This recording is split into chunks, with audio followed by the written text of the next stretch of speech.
Your kid's insulin needs refrigeration. The pharmacy's closed. The backup generator ran out of fuel on day 4. You've got maybe 18 hours before that vial becomes poison. And while you're dealing with that crisis, you realize your family hasn't eaten real protein in 3 days because everything in your freezer is rotting meat. You can't safely cook without power. The survival food you bought, those buckets of freeze-dried meals, they need boiling water. Your stove is electric. You're trapped in a cascading failure designed by an industry that profits from your dependence. But there's knowledge they've systematically erased. 20 categories of shelf-stable, nutrient-dense foods that require no cooking, no refrigeration, no industrial supply chain. Foods that last decades. Foods your great-grandparents relied on before electrification. Foods that would make you immune to exactly this nightmare. They're not illegal. They're just forgotten. Deliberately. Every prepper I've met has the same food problem. They don't know it yet, but they do. You've got a basement full of canned goods from Costco, freeze-dried buckets from some tactical supply company, maybe some rice and beans in Mylar bags. You think you're building resilience. You're not. You're building a pantry that's one supply chain disruption away from being worthless. Here's what the food industry doesn't advertise in big, bold letters on the packaging. The average American city has a 3-day food supply. That's it. 3 days of inventory sitting in grocery stores and distribution centers. Everything else is in motion, on trucks, moving through a just-in-time delivery system that only works when fuel is flowing, when highways are open, when refrigeration units are running, and when there's electrical power at every step.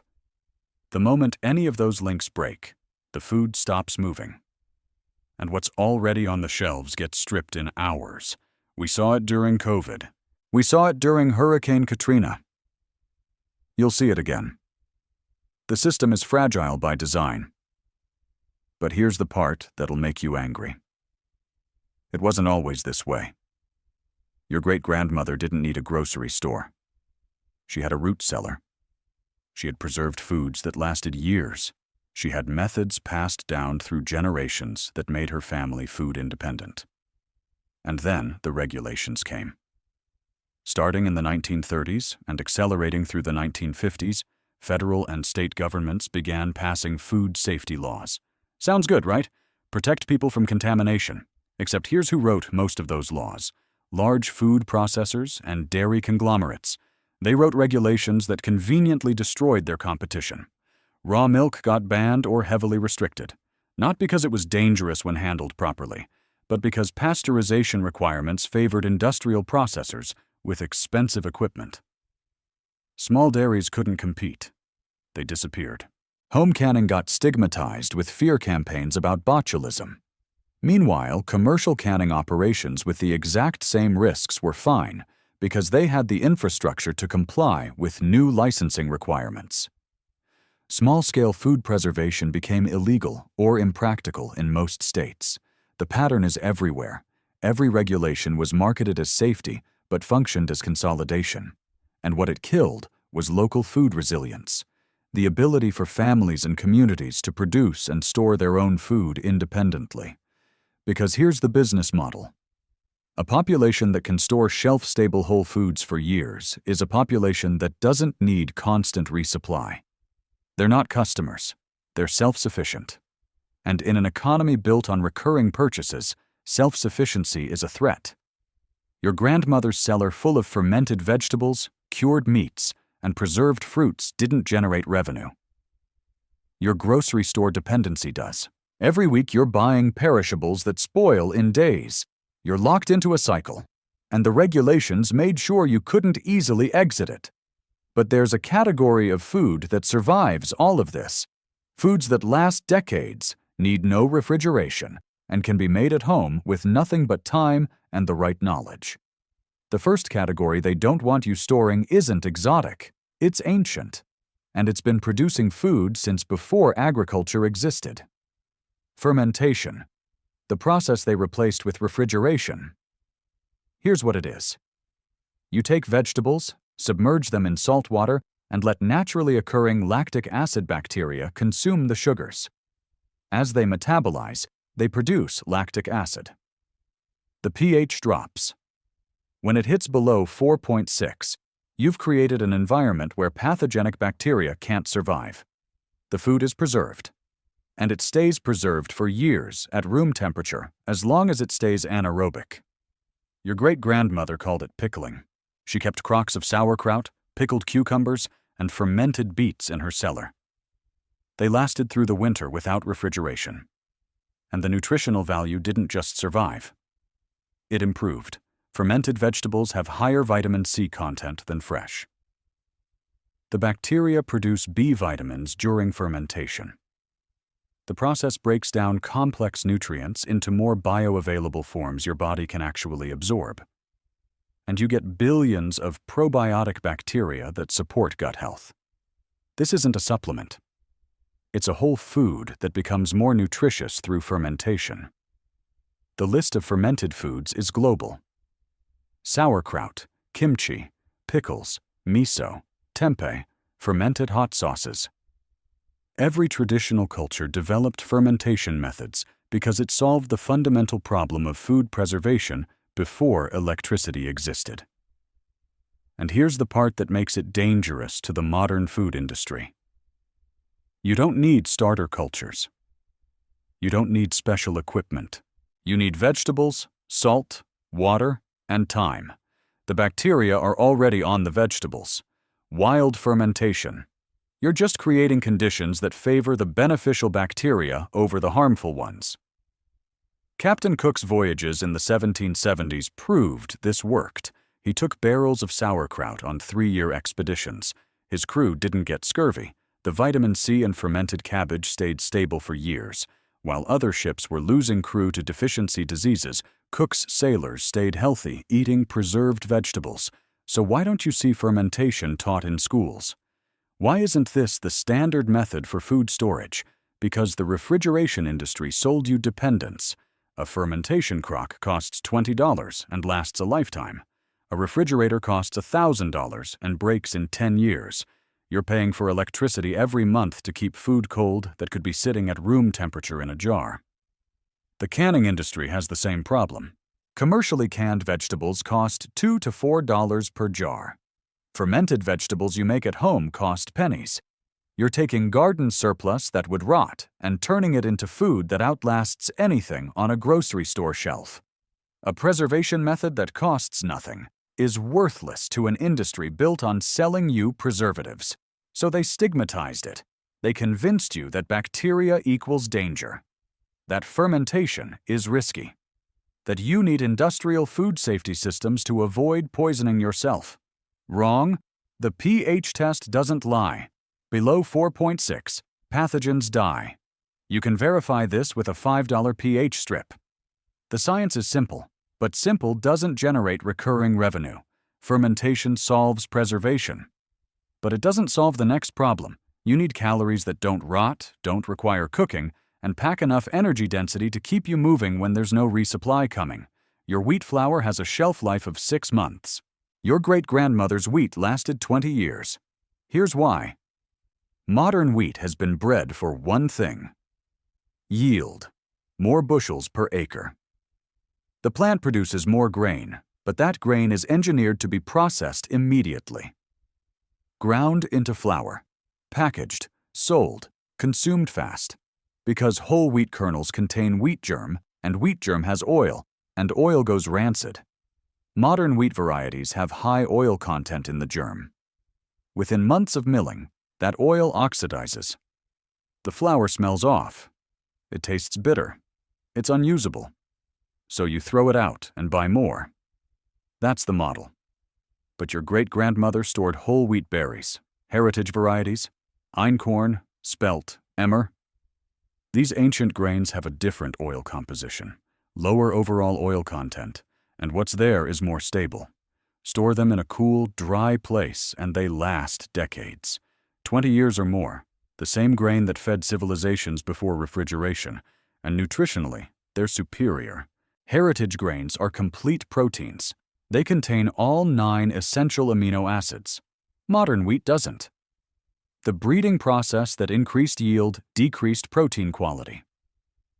You're getting more grain, but less nutrition per pound. Then there are the grains they don't want you to know about. Amaranth, quinoa, teff.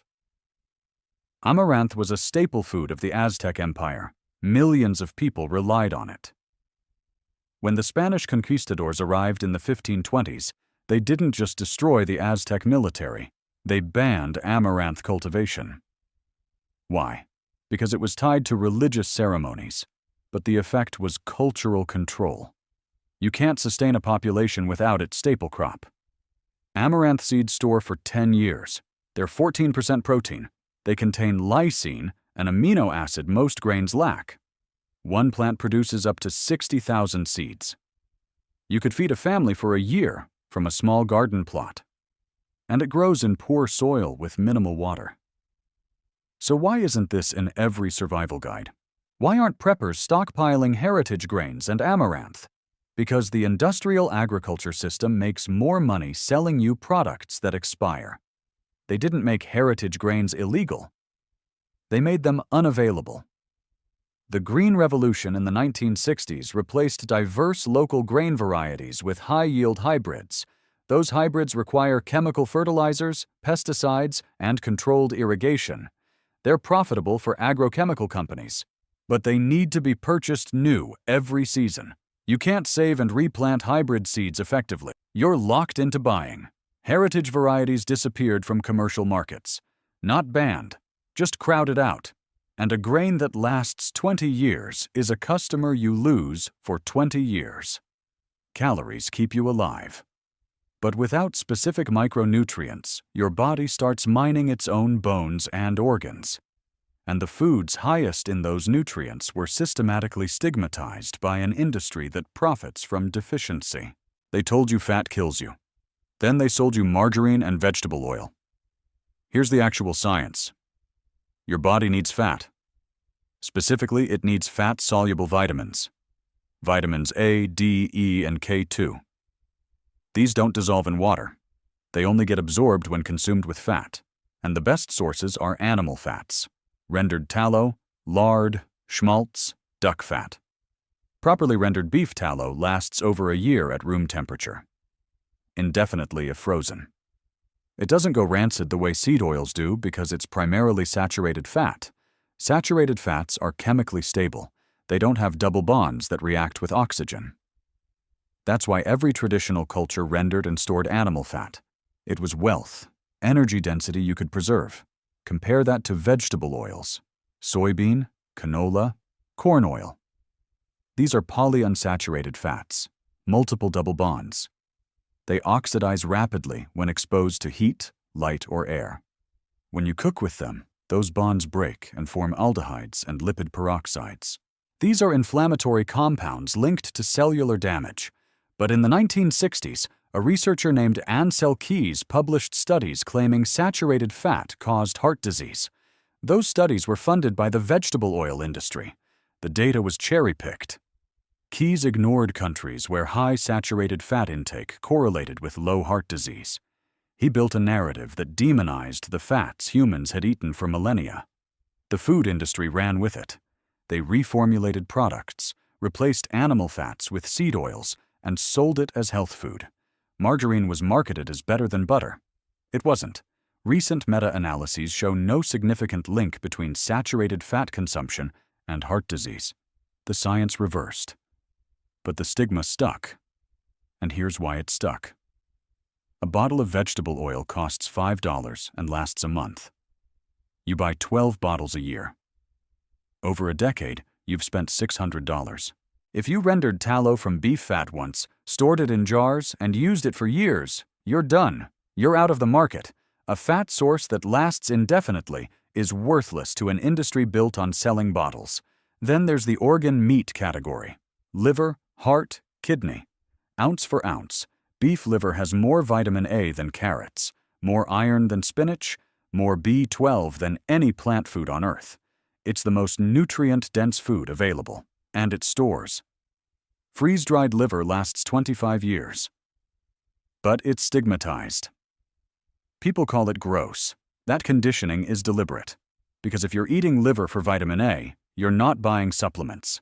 If you're getting B12 from organ meats, the supplement industry loses a customer.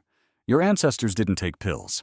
They ate the whole animal, and they stored the organs as the most valuable parts. You've got preservation, you've got calories, you've got micronutrients. But in a collapse, there's one macronutrient deficiency that kills faster than anything else. And the best sources were systematically removed from Western diets. Protein deficiency kills in weeks. Your body starts consuming its own muscle tissue. The medical term is kwashiorkor. It presents as edema, muscle wasting, and organ failure. Children die from it faster than adults, and it's the most common nutritional crisis in every famine. Here's why. Protein is the only macronutrient your body can't synthesize from other nutrients. You need complete protein. All 9 essential amino acids. Your body uses them to build tissue, produce enzymes, maintain immune function. Without them, you're dying slowly. Most shelf-stable proteins are incomplete. Rice and beans together give you all 9 amino acids, but separately they don't. And most protein sources people stockpile require refrigeration. Your freezer full of meat lasts 3 days without power. Then it's rotting waste. But there's a category of preserved complete proteins that stores for years. Dried fish. Traditional cultures dried fatty fish like salmon, mackerel, and sardines. Hang them in a cool, dry place and they last over a year. The omega-3 fatty acids stay intact. The protein remains complete. You're getting all 9 essential amino acids plus beneficial fats. Then there's pemmican. Rendered fat mixed with dried lean meat and berries. Indigenous peoples of North America perfected this. It's a complete food. Protein, fat, carbohydrates, vitamins. Stored in sealed containers, pemmican lasts 10 years or more. Lewis and Clark's expedition relied on it. Arctic explorers survived months on nothing else. Jerky, when it's fat-preserved instead of sugar-cured, lasts 1 to 2 years. You're not talking about the gas station stuff loaded with preservatives. Traditional jerky is meat dried with salt and stored with rendered fat to prevent oxidation. And then there are insects. Crickets and mealworms. Dried, they store for over a year. They're complete proteins. They contain B12, a vitamin almost impossible to get from plant sources.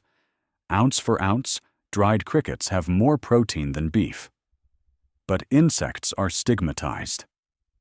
People call them disgusting. That conditioning is deliberate, because if you could farm crickets in a basement bin and produce a pound of protein per week for pennies, you wouldn't need the industrial meat supply chain. Some states have banned or heavily restricted insect farming for human consumption. Not because it's dangerous, because it's too independent. The meat industry wants you buying refrigerated cuts that spoil in days. A preserved protein source that lasts years is a customer they lose. But here's where it gets dangerous for the system. There's a 5th category that doesn't just store protein, it multiplies it. And teaching you how to do this is teaching you to become a food producer they can't control. Let's look at what we just covered. 5 categories. What do they have in common? They last years or decades without refrigeration. They're nutritionally superior to modern replacements. They can be made or grown at home for minimal cost. And they eliminate repeat purchases. This isn't about food, it's about dependency. The modern economy isn't built on solving hunger. It's built on managing hunger, on selling you temporary relief that requires renewal. Every product is engineered with an expiration date. Not because it has to be, but because a customer who solves their problem permanently is a customer you lose forever. The food industry profits from short shelf lives. You buy every week. They profit from refrigeration dependency. You're paying for appliances and electricity. They profit from nutritional deficiency. You're buying supplements to replace vitamins you should be getting from whole foods. They profit from convenience processed foods. High margins, low nutrition, designed to keep you coming back. and the regulations made sure you couldn't easily exit the cycle. Food safety laws were written by large processors who used compliance costs to eliminate small-scale competition. Traditional preservation methods got stigmatized.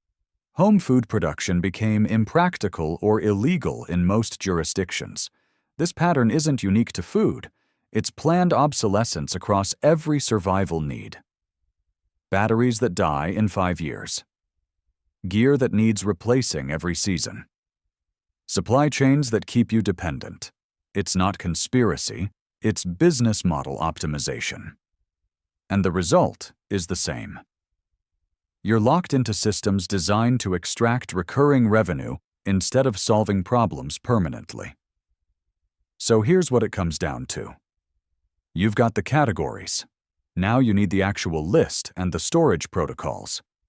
Here are the 20 specific foods: sauerkraut and fermented vegetables, miso and fermented soy products, heritage wheat berries, amaranth seeds, quinoa, rendered beef tallow, rendered lard, freeze-dried organ meats, especially liver, dried fatty fish like mackerel and sardines, pemmican, grass-fed jerky when it's fat-preserved, not sugar-cured, dried crickets and mealworms, sprouting seeds, alfalfa, broccoli, lentils for sprouting, honey, which has an infinite shelf life, sea salt for mineral preservation and fermentation, apple cider vinegar as a fermentation starter, dried mushrooms for vitamin D, seaweed and kelp for iodine and trace minerals. Storage rules are simple: cool, dark, dry, sealed containers. None of these require refrigeration. None require electricity. Combined, they give you a complete nutritional profile: protein, fats, carbohydrates, vitamins, minerals. Everything your body needs to survive for years. Cost comparison. A 5-year supply of these foods costs roughly the same as 6 months of grocery bills. You're front-loading the expense. But after that initial purchase, you're done. You're food independent. The modern food system wants you coming back every week. Buying perishables that spoil. Staying dependent on their supply chain. These 20 categories break that cycle completely. Food sovereignty is ungovernable. A person who can produce and store their own nutrition indefinitely is a person the system can't control through scarcity, and that's exactly why this knowledge has been systematically buried. Now I want to hear from you. What other foods belong on this list? What preservation methods has your family passed down that the modern world forgot?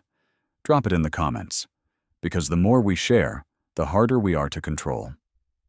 Biology doesn't take bribes.